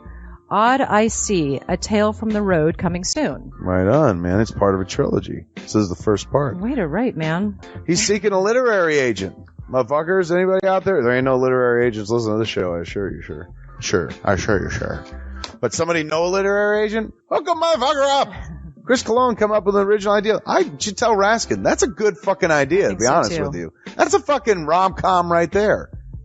Megan, get Raskin on the phone. Isn't it possible to get Raskin on the phone? No? Yeah. I want to run it past him, man. I want to, and if it happens, I get a taste, Chris Cologne. I get a whiff, if you will. The book could also be ordered on www.lulu.com. That's lulu.com. I understand that. I just want to spell it out. Normally one says it that spells it. Still, lulu.com. What is that? Do you know what it is? I don't know. All right. The book could also be ordered on www.lulu.com. Search for Double Jackpot Christopher Cologne. A paperback version of the book is $15, and a PDF file is only $5. $5 is Yeah. insanely inexpensive. 15's not even that bad for a paperback version. No. This is $1 million idea right here. Like a movie about a dude who fucking is stuck between two chicks, both of who play his birthday and win the lottery. Come on! I can see that trailer. Chris Cologne is on to something. Nobody else can smell it but me. I'll read it. Thank you. I'm going to make that smelly joke. I know. You're trying to get me to laugh again. It worked once. Double Jackpot is a self-published book by Chris Cologne, man. It's the first book in his Comic Books, Heavy Metal, Video Games trilogy. Book 2, Odd I See, A Tale from the Road, should be coming out soon. Get all the information at Chris Cologne, like a motherfucker. I will his totally book, read this. Double Jackpot. I'm serious. I'm going to recommend that to fucking Raskin. How is that not a movie? You know what I'm saying? This could be a sexy movie. You could do an R-rated version. There could be nudie in it, and you could saw them fucking both chicks. Maybe a little penetration. Maybe a butthole shot. No butthole, no care. I would like to formally apologize to Christopher Cologne right now. No, sex sells. Chris Cologne will appreciate that. He's like, thanks for throwing a few buttholes in there, man. Don't forget to check out twostrangersonePodcast.net, your one-stop resource for everything show-related. You can find links to subscribe to us on iTunes or on Stitcher. You could also find links to buy my book, Double Jackpot, on twostrangersonepodcast.net. Fuck you, fuck you, fuck you. You're cool. And fuck you, I'm out.